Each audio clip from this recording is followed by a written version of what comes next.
So as we go on, we'll go on reading and then discussing it paragraph wise. Okay, we can have two, three paragraphs at a go. So at the beginning, let's have the introduction. I put it up on the screen. So please read, one of you. Please don't waste time.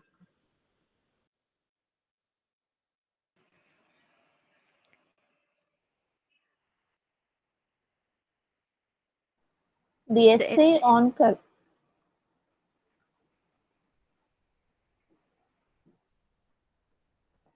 The essay on courage is a part of the collection of essays published under the title Pebbles on the Shore.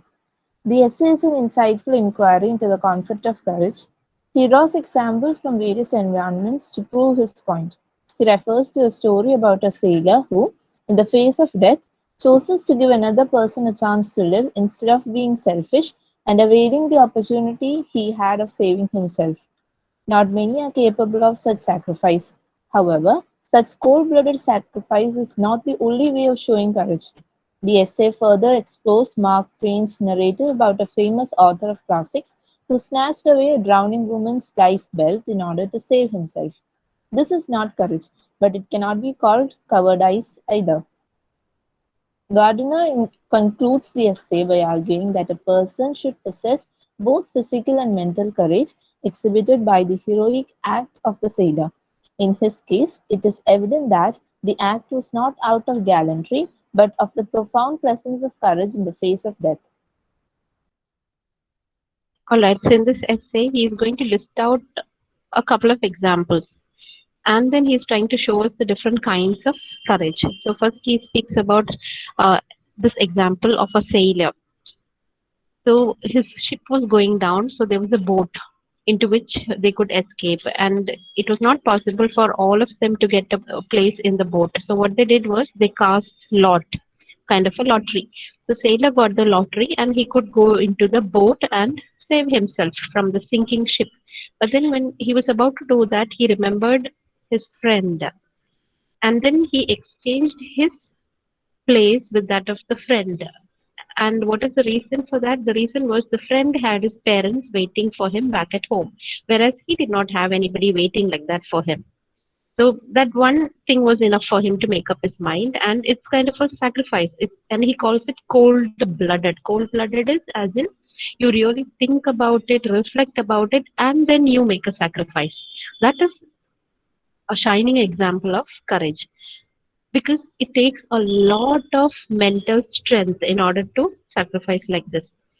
All of us, or you could say most of us, would be more than willing to jump into a fire or water, at the moment when the situation is such, when the adrenaline rush is high, you find a house burning and a child crying, maybe you wouldn't think much, you'll simply jump and get the kid out of the place. That we are capable of doing, most of us are capable of doing, because it's kind of a momentary thing wherein you are not thinking very much, and most of us are capable of being courageous in that manner. But then what is the real courage? The real courage is, even if in the middle of the night, 2 o'clock or 2 a.m. in the morning, if someone were to ask you for something, a kind of a sacrifice, and you're able to do that even at that moment in cold blood, that's a real courage. So just having physical courage or having only mental courage is not enough. You need to have both. On courage. I was asked the other day to send to a new magazine a statement as to the event of the war which had made the deepest impression on me. Without hesitation, I selected the remarkable Christmas demonstrations in Flanders. Here were men who for weeks and months past had been engaged in the task of stalking each other and killing each other, and suddenly, under the influence of a common memory, they repudiate the whole gospel of war and declare the gospel of brotherhood. Next day, they began killing each other again as the obedient instruments of governments they do not control and of motives they do not understand. But the fact remains, it is a beam of light in the darkness, rich in meaning and hope. But if I were asked to name the instance of individual action which had most impressed me, I should find the task more difficult.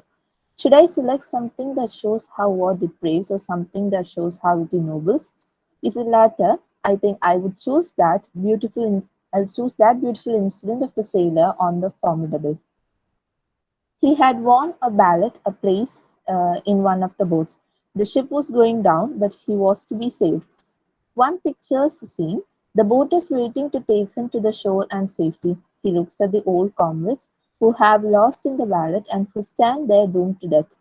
He feels a passion for life surging within him. He sees the cold, dark sea waiting to engulf its victims, and in that great moment, the greatest moment that can come to any man, he makes a triumphant choice.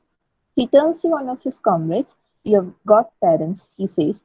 "I haven't." And with that word, so heroic in its simplicity, he makes the other take his place in the boat and sings his own death warrant. I see him on the deck among his doomed fellows, watching the disappearing boat until the final plunge comes and all is over. The sea never took a braver man to its bosom. Greater love hath no man than this. Okay, so now he's saying recently he was asked to give his favorite example of an instance of courage. So he begins his essay by talking about this demonstrations in Flanders. Flanders is Belgium, the modern day Belgium. So there was some battle going on. Battle going on.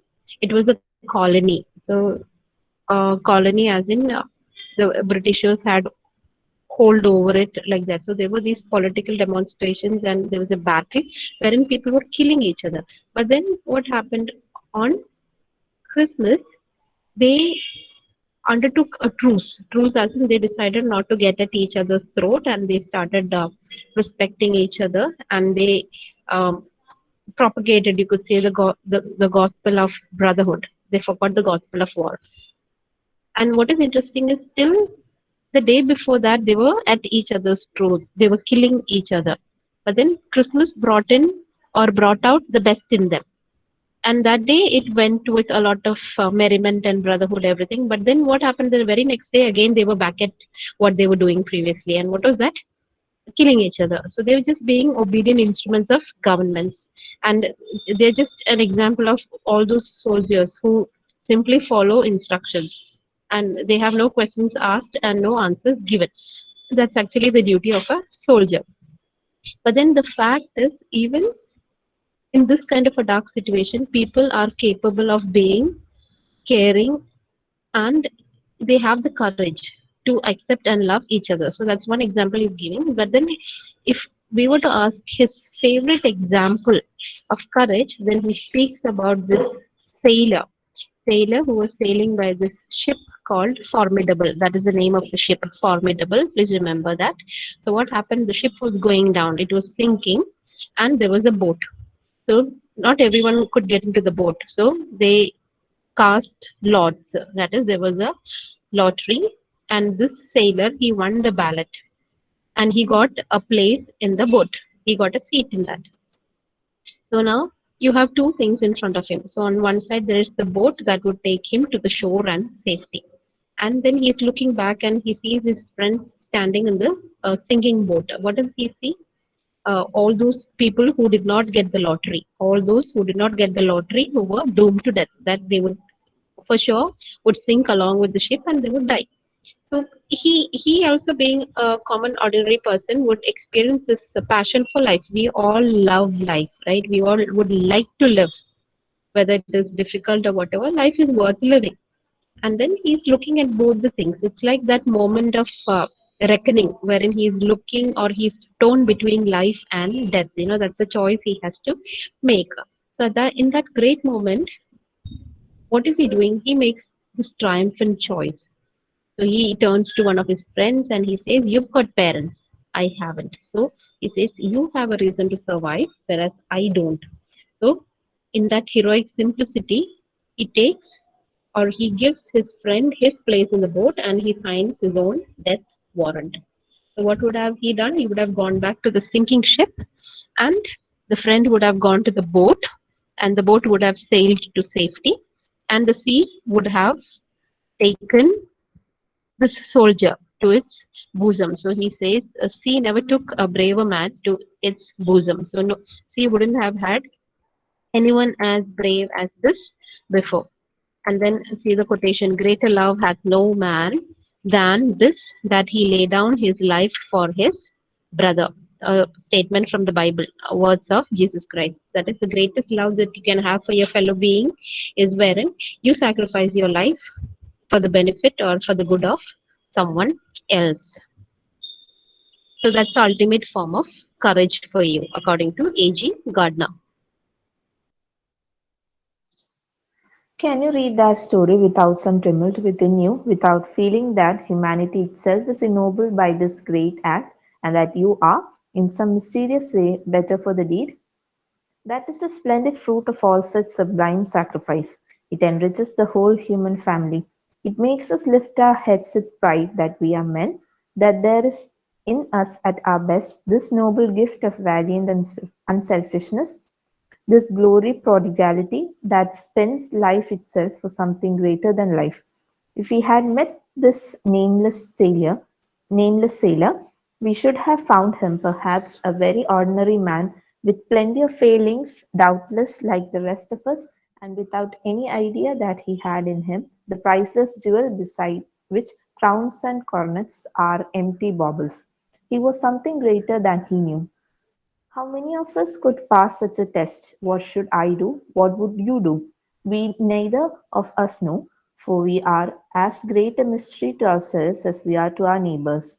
Bob Acres said he found that a man may have a deal of valor in him without knowing it, and it is equally true that a man may be more chicken-hearted than he himself suspects. Only the occasion discovers of what stuff we are made, whether we are heroes or cowards, saints or sinners. A blustering manner will not reveal the one any more than a long face will reveal the other. Okay, so now based on this particular example, he is posing us this question. Before that, he is telling us that we human beings, we are very, very different from other things in creation. We are very different. Why? Because we have this nobility of spirit in us. And when we hear about these kind of sacrifices, don't we all feel very good about ourselves when we read about accidents, or when we read about these kind of catastrophes, and we read about the examples of how certain people, without bothering about their own lives, went about saving the life of other people? We feel very nice about humanity. So this noble gift of valiant unselfishness, this glorious prodigality that spends life itself for something greater than life, that is, we sacrifice our life with a lot of courage for something greater than life. We cannot equate that with the worth of anything. You cannot equate it with some priceless jewel, or you know crowns or coronets or whatever.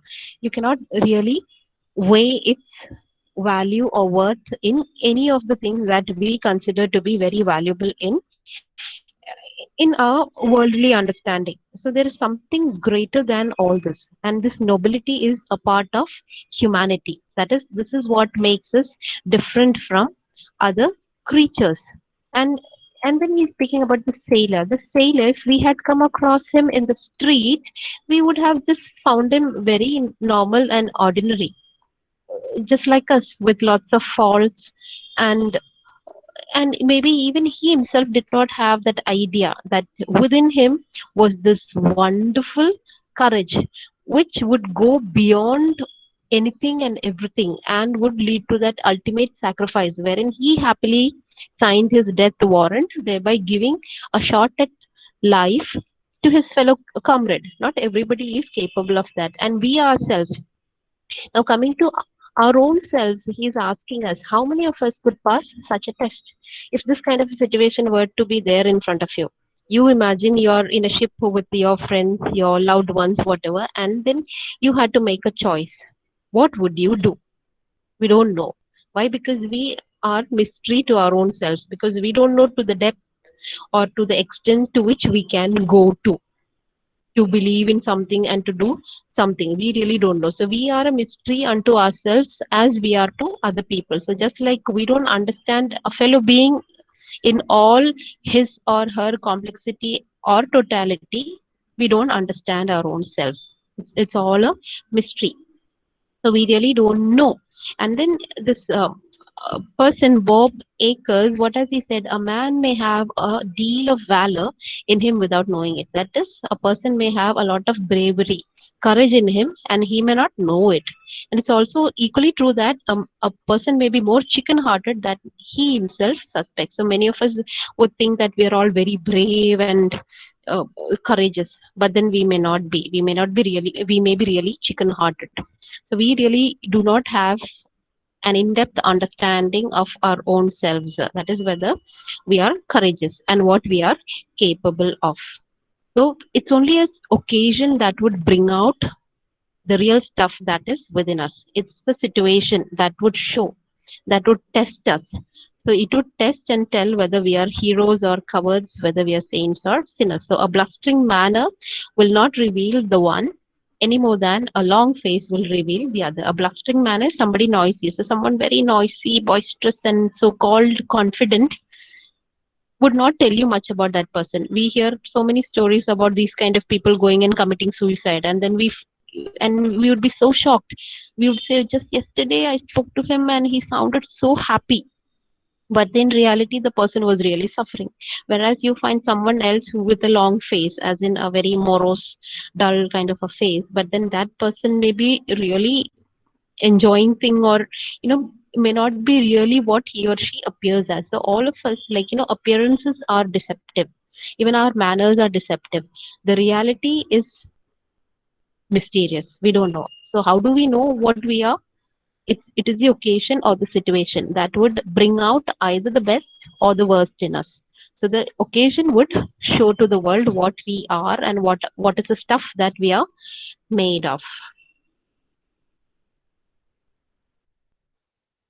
The merit of this sailor's heroism was that it was done with calculation, in cold blood as it were, with that 2 o'clock in the morning courage of which Napoleon spoke as the real thing.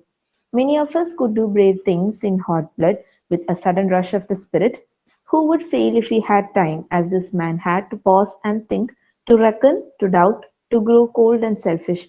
The merit of his deed is that it was an act of physical courage based on the higher quality of moral courage. Not because a man fails in the great moment is he necessarily all a coward. Mark Twain was once talking to a friend of mine on the subject of courage in men, and spoke of a man whose name was associated with a book that has become a classic. I knew him well, he said, and I knew him as a brave man. Yet he once did the most cowardly thing I have ever heard of any man. He was in a shipwreck, and as the ship was going down, he snatched a lifebelt from a woman passenger and put it on himself. He was saved, and she was drowned. And in spite of that frightful act, I think he was not a coward. I know there was not a day of his life afterwards when he would not willingly and in cold blood have given his life to recall that shameful act. All right.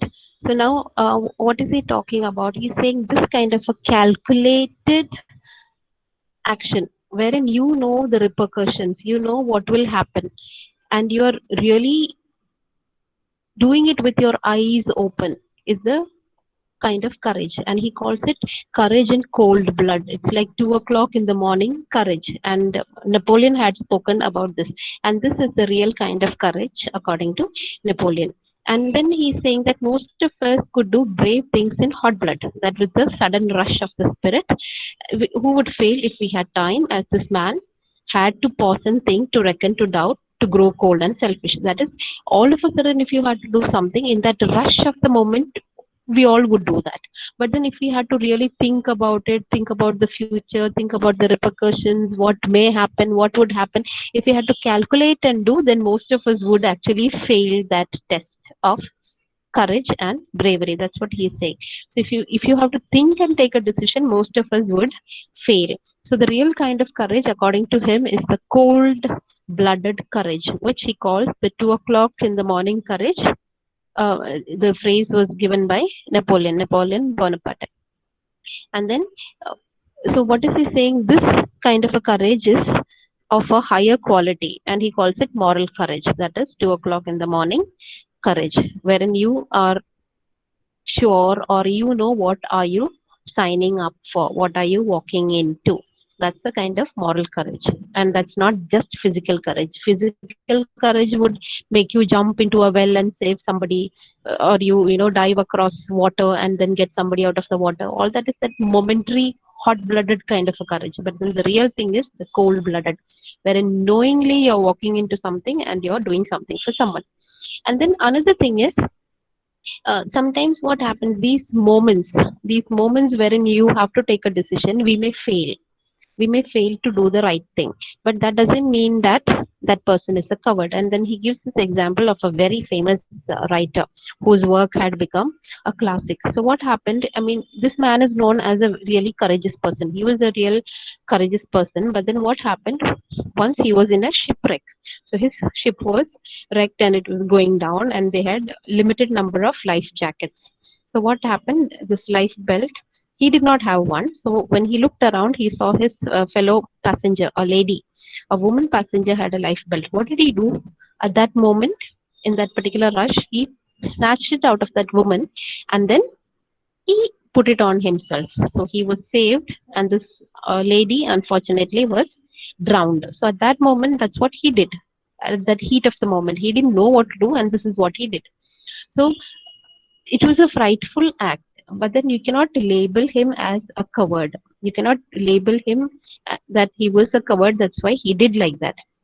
And then the writer saying that later, because he knew this person quite closely, personally.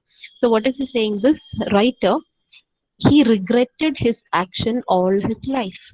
So not a single day went wherein he did not think about it and regret about what he had done. That is this shameful act of snatching this life belt from that woman and saving himself, thereby leading to the death of that woman. So he was so repentant about that. So he would not willingly and in cold blood have given his life to recall that shameful act. So now, later in life, if he would be thinking about it, and he would have wished that he could go back and change the situation, wherein he would not do that shameful act again. But then it just happened. It happened at that moment, and these things happen just like that. It's not really in our control many a times, you know, because in that hot blood we do these kind of things. But then the real courage is wherein we think we think about the repercussions, the consequences, and then go about committing an act. So all his life he has felt really bad about it, and given a chance, maybe he would have gone back and rectified that mistake. So you cannot call him a coward, but then at that moment he failed. That is the truth. So one momentary lapse or one particular failure should not lead you to label somebody as a coward all his life. In this case, the failure was not in moral courage, but in physical courage. He was demoralized by the peril, and the physical coward came uppermost. If he had had time to recover his moral balance, he would have died an honorable death. It is no uncommon thing for a man to have in him the elements both of the hero and the coward. Remember that delightful remark of Mrs. Disraeli, one of the most characteristic of the many quaint sayings attributed to that strange woman. Dissy, she said, has wonderful moral courage, but no physical courage. I always have to pull the string of his shower bath. It is a capital illustration of that conflict of the coward and the brave man that takes place in most of us. Dissy's moral courage carried him to the bath, but there his physical courage failed him. He could not pull the string that administered the cold shock. The bathroom is rich in such secrets, and life teems with them. Okay, so according to him, the writer who had snatched away the life boat from the, I mean, life jacket from that woman, the life belt from the woman, he failed at that moment. So, what kind of a courage was that? I mean, that failure, it can be attributed to the failure of physical courage. Maybe he was very scared of that water. He was scared of that asphyxia. That is when you fall into water, you won't be able to breathe, and also that physical aspect was scary for him. So according to him, he has already spoken about moral courage as well as that physical courage. So in this case, in this writer's case, the failure was not in moral courage but in physical courage, because he was really scared. He was scared about falling into the water. But if he had the time to recover his moral balance, he would have died an honorable death. So if he had the time and the real occasion to reflect that what he was doing is really dishonorable, then he would have not done that and he would have died a very honorable death by drowning in that shipwreck. So now it's common for all of us to have elements of both the hero as well as the coward. We are a mixture of both. And he gives this example of the very famous prime minister, politician of Great Britain, Benjamin Disraeli. So he's supposed to be very, very bold and brave, everything. But then look at what his wife is saying. Dizzy is Disraeli. He has wonderful moral courage, but no physical courage. I always have to pull the string of his shower bath. That is when he is in the bathroom, he's so scared to switch on or pull on the string to the bath because it would administer cold water to the bath. So he was so scared of that cold water physically, it had to be done by the wife. And this man, he was so well known for his valor and courage in the outside world. So that shows many of us, we are scared of cockroaches, lizards. We scream and yell as if there is a dragon coming to eat us, right?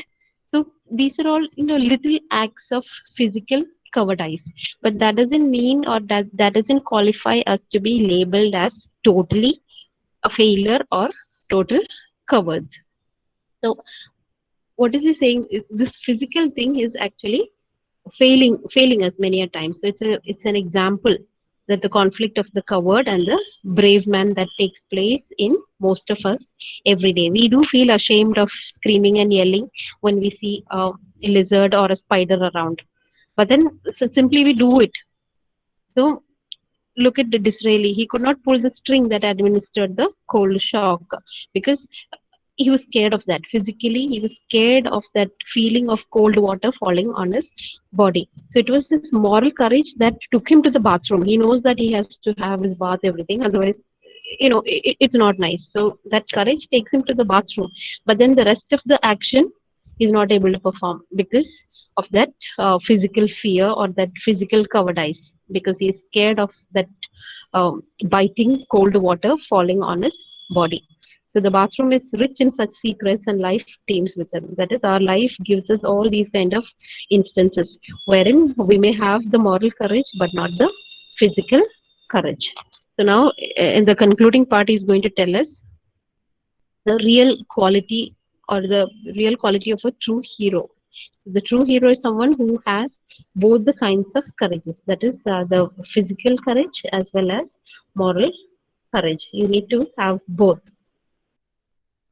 The true hero is he who unites the two qualities. The physical element is the more plentiful.